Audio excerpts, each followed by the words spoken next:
So Munugode by ఎలక్షన్లకు ప్రచారానికి మరి కోరుట్ల ఎమ్మెల్యే విద్యాసాగర్ గారు ప్రస్తుతం పుట్టపాక గ్రామంలో మరి ఇన్ఛార్జ్ ఉన్న వ్యక్తి ప్రజలతో ఎలా ముందుకెళ్తున్నారు, మరి కారు గుర్తుపైన ప్రజల అభిప్రాయాన్ని ఎలా ముందు తీసుకెళ్తారో తెలుసుకుందాం. చెప్పండి సార్, ఎలా ఉంది ప్రచారం?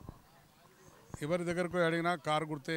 ఇక్కడ పెన్షన్దారులు ఉన్నారు చాలామంది. పెన్షన్ ఆయన పుణ్యాన్ని, మాకు కేసీఆర్ పుణ్యాన్ని పెన్షన్ వస్తుంది, మేము మర్చిపోము. కారు గుర్తుకు ఓటేస్తాం సార్, గెలవాలైనా మేము గెలిపించుకుంటాం, మా బాధ్యత అని చెప్తున్నారు. ఎక్కడికైనా ప్రచారంలో ముందంజల్నాం.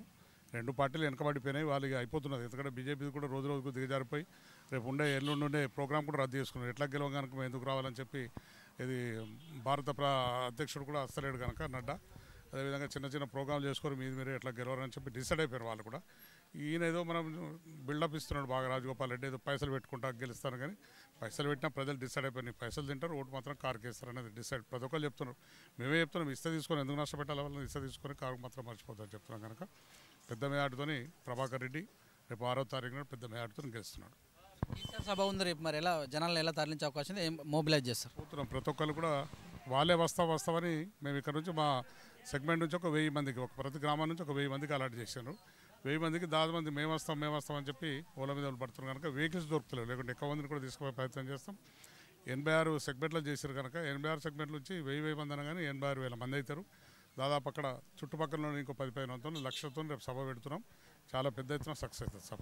బీజేపీ మేనిఫెస్టో రిలీజ్ చేసి మన 600 కోట్లతో కేంద్ర నిధులు తెచ్చి డెవలప్ చేస్తూ అంటున్నారు. ఇలాంటి చూసి టీఆర్ఎస్ వాళ్ళకు గుండెల్లో గుబ్బులు జ్వరబడుతుంది అంటారు. దీని ఎలా చూడాలి? వాడు 600 కోట్లు ఇదివరకు గేలేదు, ఎప్పుడు ఇయ్యాడు. మోసమైన మాటలు వాళ్ళు. ఎందుకంటే బీజేపీ అంటేనే మోసము, దుర్మార్గమైన ఆలోచనలు. ఎప్పుడు కూడా అబద్ధాలు చెప్పే మనుషులు వాళ్ళు, అబద్ధాలు చెప్పేటోళ్ళు వాళ్ళంతా కూడా వచ్చిందా. వాళ్ళు ఎప్పటికీ 600 కోట్లు, ఇన్ని రోజులు ఏం చేసిన 600 కోట్లు మరి ఎలక్షన్లు వస్తున్నాయని మొదలైపోతున్నాయి. నిన్నమున్న ఇవాళ ఎలక్షన్ కోసం మేనిఫెస్టో రిలీజ్ చేసాడు కదా, మేము 2,000 కోట్లు అంటాం. అది ముచ్చట కాదు కదా. ఇన్ని రోజుల అభివృద్ధిలో మీరు ఎన్నడూ కూడా కేంద్రం నుంచి వచ్చే రాష్ట్రం మాకు వచ్చే వాటా ఇస్తలేరు. మీరు ప్రస్తుతానికి మీరు 600 కోట్లు ఇస్తారని మీరు ఎవరు నమ్ముతాడు? ఏదో ఇలాంటి మాట ఎప్పుడు మేము ఇది చేస్తాం అది చేస్తాం, ఊరికి మేము 1000 కోట్లు ఇస్తాం, 100 కోట్లు ఇస్తాం అని చెప్తారు. అంత జూటా మాటలు. బీజేపీ అంటేనే జూటా. అలా మాటలే అబద్ధాలు చెప్తే ఎప్పటికైనా నిజమైతే అని చెప్పి పిచ్చే ఆలోచనతో అబద్ధాలు చెప్తున్నారు కనుక మన మాటలు నమ్మకం ప్రజలు సిద్ధంగా లేరు. డెవలప్మెంట్ ఆగిపోయిన సందర్భంలో బై ఎలక్షన్ ద్వారానే నేను రిజైన్ చేయడం ద్వారా డెవలప్మెంట్ జరుగుతుందని ప్రచారం చేస్తున్నారు. మరి ఎక్కడ కూడా ఆయన ఉన్నా లేకున్నా ఆయనకు శక్తి లేక చేసుకోలేదు. ఆయనకు తెలివి ఉండి ఆయన శక్తి ఉంటే ప్రతి నియోజకవర్గం కూడా అభివృద్ధి జరిగింది. నీతోటి ఇంకా సహా 4-5 ఎమ్మెల్యేలు కాంగ్రెస్ ఉండ్రి, వాళ్ళ దగ్గర అభివృద్ధి జరుగుతలేని ఎవరు రాజీనామా చేయలేదు కదా. నీవు ఒక్కనే అభివృద్ధి జరుగుతలేని రాజీనామా చేసావు కదా. నచ్చిందా? నువ్వు తెలివిలేక అన్నట్టు, అడగలేక. ఇక నీకు అసలు అడిగే టైం కూడా లేదు. అసెంబ్లీ సమావేశాలు 4 రోజులు కనిపించడం అయిన తర్వాత నీ వ్యాపారాలు చేసుకున్నా కానీ నచ్చిందా. ప్రజలకు మధ్యలో పోయి మునుగోడుకి ఎన్నిసార్లు వచ్చాడు కానీ ఇప్పుడు మునుగోడు కాన్స్టిట్యూన్సీలో ఎన్ని గ్రామాలు తిరిగిండు, 4 సంవత్సరాల నుంచి ఎక్కడ అభివృద్ధి జరుగుతుందని అడిగిండు. ఆయన అడగాలి.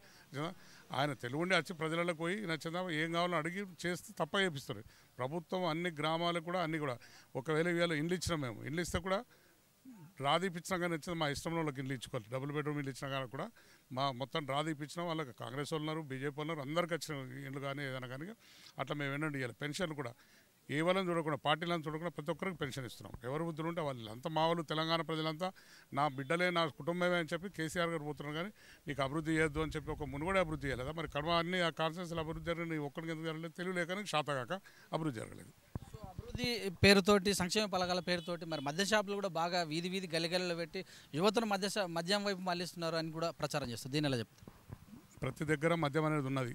తెలంగాణ ప్రాంతంలో మొదటి నుంచి కూడా ఎంత పేదవాడైనా ఎంత చిన్నవాడైనా కానీ వాళ్ళకింత మందు తాగుడు అలవాటు ఉంటుంది. ప్రతి ఒక్కరు కూడా తాగుతుంది. దానికి ఇంకా ఎక్కువ చేయవలసిన అవసరం లేదు. ఒకసారి మనం ఎప్పుడైతే మద్యపానం నిషేధం చేస్తే మహారాష్ట్ర నుంచి పక్కకున్న కర్ణాటక నుంచి ఎంతో బాటలు తెచ్చుకొని ఆగలేదు అది కూడా. అందుకని చెప్పి మన మద్యపానం నిషేధం ఎత్తేసి తాగే వాళ్ళకి తాగుతున్నారు, పని చేసుకుంటున్నారు, డబ్బులు సంపాదించుకుంటారు. వాళ్ళు తాగి ఇంట్లో పట్టలేరు కదా, సోమరిపోతులు అవుతలేరు కదా. ఏదో సాయంత్రం దాకా కష్టపడతారు, సాయంత్రం ఇంత శ్రద్ధ తీసుకోవడానికి కొంత మందు తాగుతున్నారు. దానికి బ్రాండీ షాపులు అనేది ఎక్కువ పెట్టినాం, లేకుండా వాటి షాప్తో ఇన్కమ్ పెంచుకున్న అంతా వట్టి ముచ్చట్లేదు. ప్రజలు ఉన్నది బ్రాండీ షాపులు అనేది అన్ని రాష్ట్రాలు ఉన్నది. మన రాష్ట్రమే కదా, నీ రాష్ట్రాల్లో ఉన్నది. ఒక నీ గుజరాత్ లేదు కావచ్చు, ఎందుకంటే నువ్వు సన్యాసి కనుక సన్యాసులు తాగద్దు అని చెప్పి నువ్వు సన్యాసిగా ఉన్నావు కనుక ప్రధానమంత్రి నరేంద్ర మోడీ, అందుకే ఆయన అక్కడ పెట్టుకోలేదు కావచ్చు. కానీ ప్రతి రాష్ట్రాల్లో ఉన్నాయి 28 రాష్ట్రాల్లో, ప్రతి రాష్ట్రాల్లో కూడా 29 రాష్ట్రాల్లో ఒక గుజరాత్ తప్పితే అన్ని రాష్ట్రాల్లో కూడా మద్యపానం ఉన్నది. తాగేటోళ్ళు తాగుతున్నారు. తాగాలని పెద్ద ప్రెషర్ కాదు, యువతను ఖరాబ్ చేయాలని ప్రెషర్ కాదు. యువత కూడా అందరూ ఉద్యోగాలకు అప్లై చేసుకుంటున్నారు. అందరూ కూడా మన వచ్చిన ఇప్పుడు 1000 మనం ఇచ్చుకున్నాం కనుక మన 100 ఉద్యోగాలు ఇస్తే ఒక 1000 ఉద్యోగాలు ఇస్తే కూడా వాళ్ళందరూ కూడా అప్లై చేసుకున్నారు. వాళ్ళందరూ కూడా ఉద్యోగాల కోసం తయారవుతున్నారు. యువతను బట్టిగా తాగి మా సోమరిపోతులు అవుతున్నారు అనుడు తప్పును వినొచ్చిందా. ఇప్పుడు ఎవరు తాగేటప్పుడు తాగుతున్నారు, పని చేసుకుంటున్నారు. అది మద్యపానంతో చెడిపోతున్నాడు మాత్రం తప్పదు. ఉత్తర తెలంగాణలో ఉన్న డెవలప్మెంట్ దక్షిణ తెలంగాణలో లేదు. ఉత్తర తెలంగాణలో మనం 2 సీట్లు గెలుచుకున్నాం. ఈ సీట్ తోటి దక్షిణ తెలంగాణలో భారతీయ జనతా పార్టీ డెవలప్మెంట్ అంటే ఉందంటగా చెప్తున్నారుగా. ఆ 2 సీట్లు అనేది గెలుపు కాదు. ఆ 2 సీట్లు గెలుపు కాదు. ఆ 2 సీట్లు కూడా గెలుపు కాదు.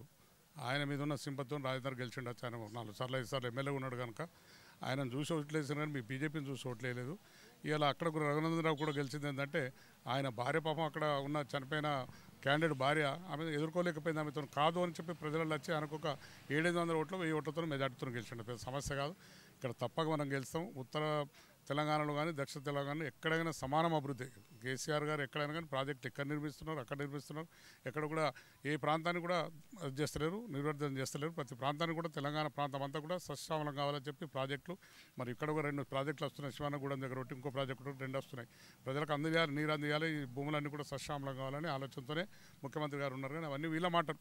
ఎందుకంటే అబద్ధాల మాటలు అని చెప్పినా కదా, బీజేపీ అంటే అబద్ధాలలో పుట్టింది. అది అబద్ధాలు పుట్టిన తర్వాత బీజేపీ పుట్టింది. అది మొదలు అబద్ధాలు పుట్టిన తర్వాతనే వీళ్ళు పుట్టిన అన్నట్టు, వీళ్ళు పుట్టినాక అబద్ధాలు పుట్టిన అన్నట్టు ఆ విధంగా చేస్తున్నారు. కనుక వాళ్ళ మాటలు నమ్మేందుకు ప్రజలు సిద్ధంగా లేరు. మా రిజైన్ తోటే మరి 2500కు ఒక యూనిట్కి ఒక ఎమ్మెల్యే స్థాయి అంటే 2,50,000 మందికి పైచిలుకున్న ప్రతినిధులందరూ కూడా 2500 ఓట్లకు ప్రతినిధులు కావాల్సిన పరిస్థితి ఏర్పడ్డది. వాళ్ళందరినీ కూడా పోయి నాకు ఓటేయండి, మా కారుకు ఓటేయండి బతిలాడవలసిన పరిస్థితి ఏర్పడ్డది అంటారుగా. ఎక్కడ బతిమలాడతారో స్వచ్ఛందంగా వాళ్ళే మోటికి వస్తున్నారు. మేమందరం ఎందుకంటే మా బాధ్యత అది.